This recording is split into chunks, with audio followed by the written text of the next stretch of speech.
I knew my life would shift dramatically when I started at my new school. Having grown up in Philadelphia, moving just an hour outside the city was a big adjustment. By adjustment, I meant I'd have to get used to the new surroundings.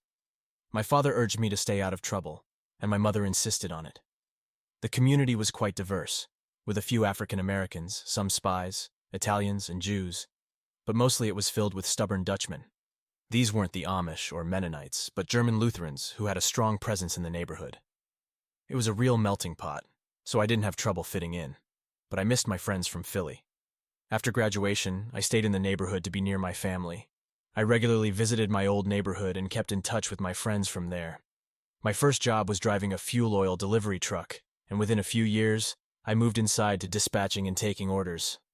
I had a knack for the business and could see myself owning a similar company one day. Making friends with women was never an issue, and my social life exceeded my expectations. When I got married, my mother was a bit disappointed that my wife was an Italian, but she did her best to welcome Jennifer without reservation. After our 2 children were born, Jennifer insisted I get a haircut.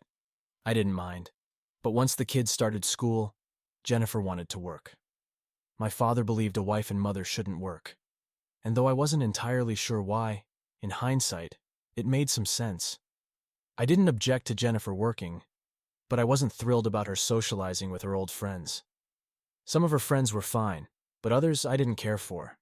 She was very active in high school, participating in all sorts of student activities, which I avoided because I saw it as a bunch of snobs patting each other on the back. I knew Jennifer had been sexually active before we met, just as I had been. We never discussed our pasts. It wasn't a rule. It just never came up. About 10 years into our marriage, things started to unravel. Jennifer worked in the claims department of a local insurance company. My concern grew when she began working overtime and on weekends. 6 months later, it was clear it was time to call it quits when a seminar came up. "Frank, I don't understand why you're upset. It's only 3 days. I've already arranged for your mom to stay with the kids while I'm gone. You'll be home in the evenings, and I know you can cook for yourself." I was stunned she even asked. "Who's going to this seminar?" I asked. She perked up a bit. 6 girls from the department, Betty from HR, and Michael. I smiled when she said his name. I was amazed she didn't realize I knew all about her special lunches and late-night meetings with her boss, Michael Harper. Michael and Jennifer had grown up together. He was involved in every club and activity except sports in high school. "Do you take me for a fool, Jennifer? I don't understand. What are you talking about? I've known about you and Michael for 6 months. If you think I'll let you go away with him for 3 days, you're out of your mind. Frank, there's nothing between us. He's my boss. I'd never cheat on you." I looked at the empty beer can in my hand, got up, walked to the kitchen, and crushed it before tossing it in the trash. I opened a fresh can and sat back down. Jennifer just sat there waiting for me to respond. "You're a good mother to our kids, and that's the only reason I haven't kicked you out. I talked to my mom about everything, and she said for the kids' sake, I should stay firm. If I leave, the court will give you custody, and I can't let that happen." "Did you tell your mom I was cheating?" "No. A woman from church did. I just didn't deny it." "You're not serious. I don't believe you. Why are you saying all this?" I took a big sip of beer and smiled. "Michael lives at 321 Maple Street, just a few blocks from your office. You and your boss go there about 3 times a week, staying for almost 3 hours each time. What are you doing at his apartment for 3 hours? Explain that and your overtime work. Did you know your office cleaner also goes to church with my mom?" Her eyes drooped, and her lip quivered. "As long as you don't publicly embarrass me or the family, I won't do anything. If that changes, then all bets are off. You can leave or stay, but you'll never take my boys away from me." She was definitely upset as she stood up. "Damn you, Frank, I hate you, you bastard." She walked out of the room sobbing. It was the first time she swore at me and the first derogatory remark about my heritage. The Dutch in her had finally broken free. We had 2 boys, Tom and Dave, who shared a bunk bed. The 3rd bedroom became my room from that day forward. We were renting, and we had over $60,000 saved for a down payment on our dream house. But my dream had turned into a nightmare. The seminar was never mentioned again, and Jennifer stopped working overtime. She packed her lunch for work, and though the atmosphere at home wasn't chilly, it was cold. Mom wasn't getting any new gossip from her church friends, and things seemed to normalize. But I was uncomfortable. There was no sex, but I wouldn't tolerate that for long. Against my better judgment, I agreed to go with Jennifer to her company's Christmas party. I didn't want her to go alone, and I thought I could have a quiet evening out of her way. The company rented a room with a dance floor, buffet, and open bars. I could drink 3 beers and feel fine. When we arrived, the only available tables were near the big shots, and it was clear the employees were avoiding them. For the first hour, everything seemed fine. I noticed Michael at the other end of the room chatting with his buddies. A few guys asked Jennifer to dance, and Michael kept to himself. I let her dance because I didn't want to. I was on my 3rd beer when I noticed Jennifer and Michael exchanging glances and nods. Something was definitely up. I tried to appear bored, but I kept my eyes on them. Jennifer excused herself to the restroom, and I noticed Michael was gone too. Unbelievable. After we discussed it at home, I realized it was stupid for her to try to meet Michael while I was there. She could see him anytime at work. The only reason for this was to humiliate me. She wanted everyone to see she was cheating on me. Michael's buddies were grinning when Jennifer stepped into the hallway to the restrooms. She looked back to make sure I was still in my seat and then disappeared. On my way to the restrooms, I stopped at the head table and apologized for interrupting the party. Michael's buddies stopped smiling and looked worried. I went into the women's restroom first, but it was empty. I found them in the men's room, kissing. Michael's hand was under her skirt. I grabbed Michael by the neck and smashed his head into the tile. Something broke. Jennifer screamed my name, but I was oblivious. I turned Michael around and blood from his broken nose splattered my shirt. He was still standing, so I punched him in the stomach. He went down and started vomiting. Jennifer tugged at my sleeve to no avail. The main hall was silent as I dragged Michael by his tie. I didn't care if I was choking him. The orchestra had stopped playing, and everyone was watching. I looked around, daring anyone to help him. "I'm sorry for ruining your party. I'm leaving my wife here for your entertainment. Drop her off when you're done with her." Michael was on his hands and knees, his face a bloody mess. Jennifer stood in the doorway, stunned. It didn't matter to me. I noticed Michael under the mistletoe and kicked him in the groin. He fell forward, hitting his face on the floor again. No one said a word. I called my mom from the car and asked her to pick up the boys. I needed to leave town for a few days and didn't want to leave the kids with Jennifer. I made plans on the fly, having no idea what to do or where to go. My boss didn't mind giving me a vacation. When I arrived, Mom and Dad were already there. After paying the babysitter, I packed up the boys. My bag was mostly socks and underwear, but I added a few shirts and pants. Before I left, I grabbed a box of money from the basement rafters. Banks paid less than 1% interest, so I kept $62,000 at home, a habit inherited from my mom. Just as I was about to leave, a cab dropped Jennifer off. She sat on the couch, worried. "I told you there's one rule. Don't humiliate me or the family," but you just couldn't resist. I waited for her to cry and then left. It was a little after 9 when I got on the Schuylkill Expressway. This party hadn't lasted long for me. I decided to spend a few days in Atlantic City and first visit my old friend Sal. Sal owned a sandwich shop in the old neighborhood. It wasn't glamorous, but served the locals. His main income came from other activities that most people ignored or participated in.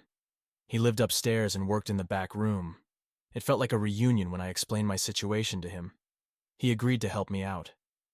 "Frank, this is going to cost you 20 grand. Can you handle it? Or do you need me to back you up?" "I'll pay it forward, no problem. Do you want it dirty or quiet? Transparent, no fuss, no commotion, nothing. Do you need to go away for a few days? Have you prepared anything?" "No, I was thinking of going to Atlantic City." "How about 6 days and 6 nights at the Taj?" "What are you talking about, Sal? I have some companions. I think it would be very profitable for you." "Sounds good to me." "You're going alone, Frank?" "Yes, it's all happening sort of on its own. I haven't had time to invite guests." "You don't have to be alone. You need someone to confirm you were there. Just give me a minute." Sal picked up the phone and dialed a familiar number.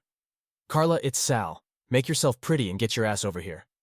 A short pause followed. "No, it's nothing like that. You're going on vacation." He chuckled as he hung up the phone. "Frank, you remember Carla, my brother Michael's oldest?" "Yes, the chubby little girl with the dark brown eyes. I remember. She was always laughing. How old is she now?" Sal smiled at my recollection of his niece. She's 23 now, Frank, and she's not chubby anymore. Suddenly, I realized that Carla would be accompanying me to the beach. I felt a little awkward since she was Sal's niece. But hell, he was the one who had arranged it. Frank, do you have a credit card? I have two. I was going to cancel them Monday morning. No, don't do that. I want you to use those credit cards as much as possible. Food, room service, and even some casino advances. But don't go overboard. You need card activity to prove you were there. Spread them out over time so it doesn't feel like you're sneaking back home. It might cost you a couple $1,000, but it's cheap insurance. Sal knew his business. It all made sense. While I was thinking it over, Carla walked in. Frank, I haven't seen you since you moved to the village. You look good. Now I understood why Sal was smiling. Carla was simply gorgeous. Those dark eyes were stunning, and all the baby fat she used to have seemed to have moved to her breasts. Jumping to my feet, I tipped my chair over as if clumsy. Frank needs someone to keep him company in Atlantic City for a few days. Would you agree? Her mood seemed to change slightly when he said that. Aren't you married yet? She addressed the question to me. Before I could answer, Sal stepped into the conversation. The marriage is dead, Carla. Frank needs a nurse right now. I knew you always liked him. That's why I thought of you first. Sal, I'm not going to ruin anyone's family. It's not fair for you to ask me to do that. Besides, I'm not one of your prostitutes. Why don't you just get one of the girls to go with him? I don't expect you to sleep with him. Just keep him company and help him forget his troubles. A puzzled expression appeared on Carla's face, as if she had just guessed something. Not only was she beautiful, but she was fast. I'm sorry. She shifted her gaze from Sal to me and smiled slightly. I'd love to go with you, Frank, but you have to promise to buy me saltwater taffy. Now we were all smiling. It'll take me about an hour to get ready. Don't give him anything to drink, Sal. I don't want to go there with a drunk. I think I saw her wink at me as she left to get her things. Sal and I recounted our conversation while Carla was gone. He graciously accepted my $20,000 and promised full satisfaction. The trip to Atlantic City went without incident, except for the fact that I was forced to tell Carla about the problems I was having with Jennifer. Her only comment was, "Oh, the poor kids." Carla frowned when she saw the double beds, but thankfully didn't notice my slight giggle. I was sure we would only be using one of them for the rest of the week. All good things come with time. We gambled a bit, but not overly so. I had enough sense to realize that I was always going to lose in the end. Carla was content with the quarter slots, and I was just looking for something to kill time with. We spent more time eating and walking along the waterfront than anything else. Of course, we attended every show in town. The first night, I was the perfect gentleman, but by noon on the second day, Carla and I were already tearing up the sheets. My mom was right. I should have married an Italian woman. It felt natural, and I didn't feel like I was cheating. On the fourth day, we were getting ready for dinner when we had guests over. There were two of them, not in suits, but in sports jackets. Frank Johnson, I am Ray Fritz, and this is my partner Rupert Marks. We're with the Berks County Major Crimes Unit. Can we talk to you for a few minutes? Carla came out of the bathroom in her bra and panties. She looked back at the two men, walked over to the bed, and picked up her robe. She looked a little embarrassed, but she knew they might pay me a visit. Would you like to let me know what we're going to talk about? We'd like to talk about your relationship with Michael Harper. I didn't have a relationship with Michael Harper. My wife did. For some reason, they felt a little awkward. Fritz was making conversation, and Rupert was busy looking at Carla. We understand that, Mr. Johnson. We understand that you spoke to him last Friday at the Continental Insurance Christmas party. Why, is he pressing charges? No, he's disappeared, and we were wondering if you could help us find him. Gentlemen, before we discuss this any further, I'd like someone from the Atlantic City Police Department here, and I don't mean the blue suit. If you can't arrange that, I need a lawyer. My lawyer from Reading. My visitors didn't react in any way. Carla, get dressed.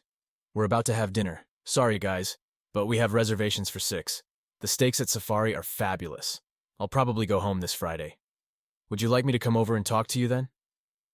They looked a little dumbfounded. What makes you think something happened to that underdog? Maybe he just left town for a while, I asked. He was picked up by a cab leaving the community hospital on Sunday morning, and no one has seen him since. Carla had already finished getting dressed, and I was pulling on my jacket. Well, I've been here since Friday night, and you can check with the hotel staff. Now, if you'll excuse us, we're going to have a couple of steaks. Do you have any other questions? Yes, but they'll have to wait until Friday. We expect to see you then. I just nodded at them and gently guided them toward the door. We all took the elevator down together and didn't talk about anything else. Once we were in the lobby, they went to hotel security, and we went to the safari. By the time I got home, Tom and Dave were already making a big fuss over me. The saltwater taffy made everything even better. Jennifer, on the other hand, was a little cold. It was clear she didn't understand what was wanted of her. After talking to the police, I spent the rest of the day with the boys and planned to talk to Jennifer in the evening. The boys settled down for the night in front of the TV, and I sat at the kitchen table waiting for Jennifer to finish cleaning up. It seemed to take her longer than usual, but I didn't back down. Finally, she turned to me and sat down, resting her elbows on the ceramic countertop. "What did you do to Michael?" She wasn't angry or demanding, but she seemed genuinely concerned. She looked at me when she said it, and then looked around the room, waiting for an answer. "I've been in Atlantic City all week. I haven't seen Michael since the party." "You heard him. I hope so. He was in the hospital for 2 days. You broke his jaw and nose. He deserved it." She seemed to run out of questions. "What were you doing with him in the men's room?" I waited a few moments but got no answer. "Why did he put his hand up your skirt?"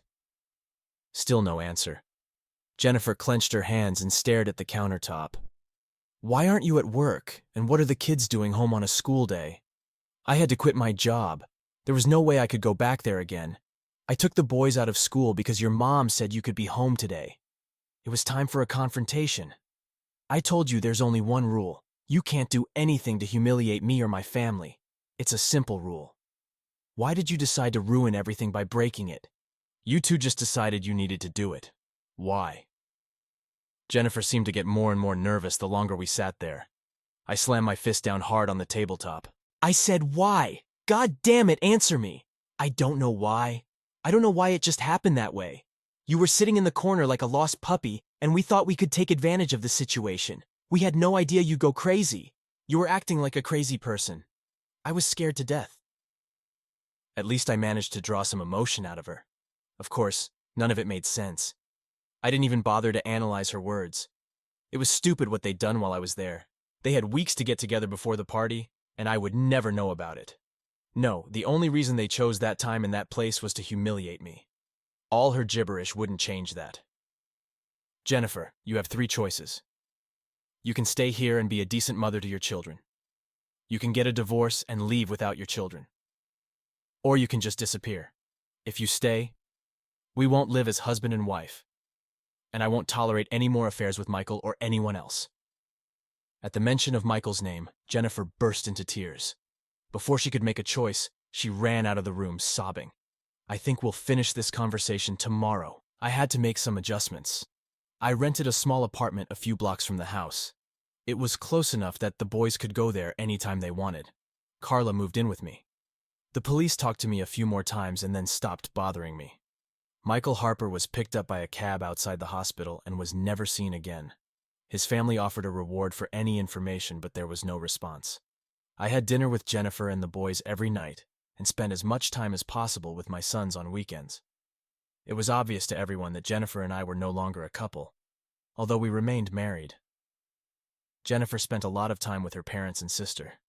I had no problem with that.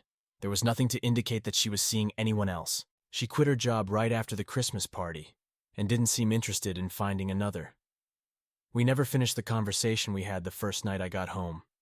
She played the part of a good mother. The house was always clean, the boys were well fed, and they had clean clothes. I took care of all the lawn and outside work. Jennifer received $200 each week to pay for household expenses, food, and personal needs. I always asked her if she wanted more, but she always said no.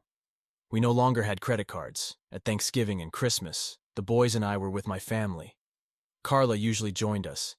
Jennifer spent the holidays with her family, but Christmas Eve was spent with the boys. Awkwardness arose whenever Tom or Dave wanted to talk about the relationship between their mother and me. We both refused to discuss it with them. I appreciated that on her part. But then what could she say? This farce went on for years. Of course, my meager explanation doesn't even come close to conveying what was really going on. There were constant difficulties and disagreements, but we were winning. Carla and I were doing well at first. As time went on, she started spending more time with her family in Philadelphia and less time with me. I couldn't blame her. I owed her a debt of gratitude for all the efforts she had made to make the breakup easier to bear. As things stood, I couldn't divorce Jennifer, and as long as the boys stayed home, I couldn't kick her out of the house. These were all self-restraints, but I forced myself to stick to them. I hated the whole situation, but I couldn't think of an alternative. The boys, on the other hand, could. Tom was 16 when things came to a head. A new student at school was a relative of Jennifer's former lover, and he persistently pestered Tom about the situation. It was the first time such a thing had come up, and he was unprepared for it. Michael's nephew ended up in the hospital, and I had to pick Tom up from school. He was expelled from school for 2 weeks and was facing an assault charge. Unfortunately, Dave was present when everything went to hell and insisted on trying to help his brother. He ended up losing 2 teeth, but earned his brother's admiration for the attempt. Jennifer met us at the door when I brought her sons home. Tom immediately began berating his mother for not telling them about what had happened years ago. Jennifer didn't get defensive. She just stood there and listened to her oldest son express his anger. I left them alone to take Dave to the dentist. Dave didn't seem too upset about his missing teeth, but I wasn't thrilled about the upcoming dental expenses. When we got home, Jennifer was gone. Her car was still parked there, but that was the end of it. Tom said she just grabbed her purse and left. She didn't say a word to him or offer an explanation. I took a week's vacation from work to straighten things out. Jennifer's parents and sister refused to even talk to me. After a week, I still had no idea where she was or what her intentions were. Carla and I moved into the house. The fact that we had to sleep in the same bed was uncomfortable at first, but the boys took it much easier than I had anticipated.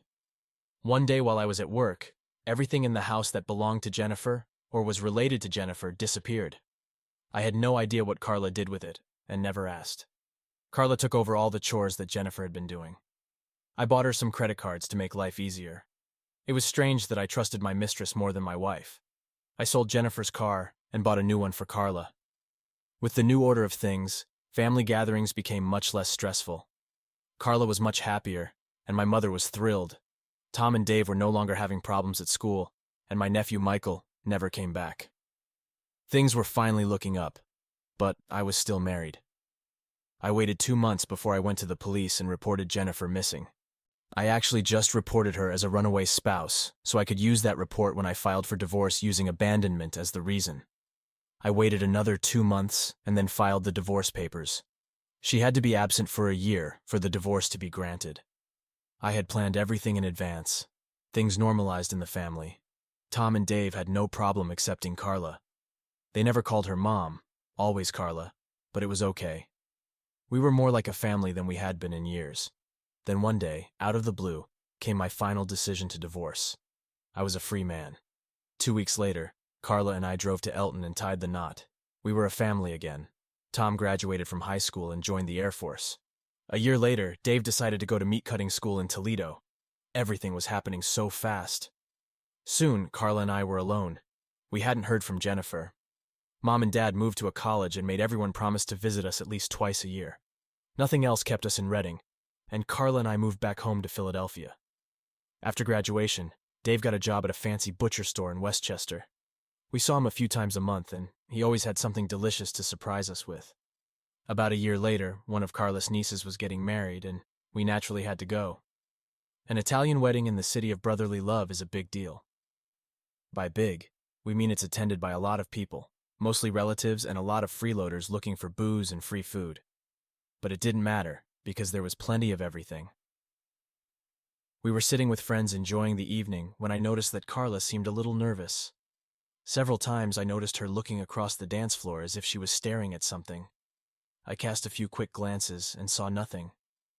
I forgot about it until my wife excused herself to the ladies' room. Something didn't seem right to me. I saw her walk to the end of the hall and meet up with one of her old friends. They chatted a lot and posed a bit, but it all seemed quite proper. Carla didn't go to the break room, but approached one of Sal's personal assistants. Carla gestured to the table her friend had just come from. There were 3 guys and 3 girls sitting at the table. They looked like goons trying to be something they weren't. The girls were dressed a little too dressy and looked lecherous. Carla returned with a thoughtful but confident expression on her face. "Frank, we have a bit of a problem." I figured it out from her going around the room. "Why don't you explain it to me?" "You have to stay calm. In a couple of minutes, one of the guys at Gina's table is going to come in here and shoot you." "What the hell does baiting mean?" "He's going to say some insulting things about me to piss you off. When you come out to fight him, the 3 of them are going to beat the shit out of you." "And what am I supposed to do? Let him get away with it?" "Play along with him, at least until Bobby V and the boys get into position. You might have to deal with one of them, but that'll be the worst of it." "What do you mean by play along with him?" "Let him insult me and then agree with him. If he says I'm a whore, ask him how much he's willing to pay. Something like that. Whatever you do, don't let him stir you up." "Why did all this happen? What did I do to these guys?" "Look at Gina's table. Yeah, see the blonde with the short platinum hair? Yeah, look closely. Oh, that's Jennifer. What the hell is Jennifer doing here?" "Jennifer's boyfriend is somehow involved with the fiancé. Looks like she's still pissed at you and set him up to clean your clock when she realized you were here. Guess she's looking for payback. While you and Sal's boys take care of business here, Gina and I will talk to Jennifer in the ladies' room. It's not going to be pretty." I didn't like the way things were going. This was a wedding. The young bride would remember this evening for the rest of her life. It wouldn't be fair for a couple of thugs to ruin it for her. 10 minutes later, I noticed the guy who was with Jennifer get up from his chair. I stood up and apologized to everyone at the table. Carla threw me a strange look, but seemed to understand. I nonchalantly walked over to the side fire exit where everyone went out to smoke. The guy made a gesture with his head, and the other 2 guys got up to follow him. But what they didn't notice was that behind them, coming from the back of the bar, were 3 guys with Louisville sluggers that they kept behind the bar. About 6 guys were smoking by the fire exit. When I told them to get out, they left without any protest. Apparently, there was a sense of urgency in my voice. I walked about 20 steps from the door, stopped, and turned around. They walked out smiling, but not for long. A few seconds later, they heard the door close behind them. The smiles disappeared when they turned around and saw 3 guys with bats and the father of the bride. It was over in less than 30 seconds. I never raised my hand. "I apologize for any inconvenience I caused you or your family on this special evening." I felt like a character from The Godfather. "Thank you for having the decency to take it outside." He shook my hand and turned back to his daughter. I thanked Sal's boys for their help and went to find Carla. They stayed behind to clean up. I felt it was time to leave. Carla wasn't around, and the table where Jennifer was sitting was empty. Dave was there with a few of his friends and had heard about the commotion. He found me at the bar getting a fresh drink. "Dad, what the hell is going on?" My first impulse was to bite my tongue and say nothing, but that didn't work. "Your mother was here with her new boyfriend. I don't need to know anything more than that." He smiled, turned to the bartender, and asked for a beer. We sat and talked about other things for about an hour. Finally, Carla showed up looking a little disheveled. "Where have you been?" She gave me a sly smile. "Gina and I had to take your ex-wife to the hospital. She wasn't feeling well." Dave and I couldn't keep from laughing. "Frank, can we go home now?"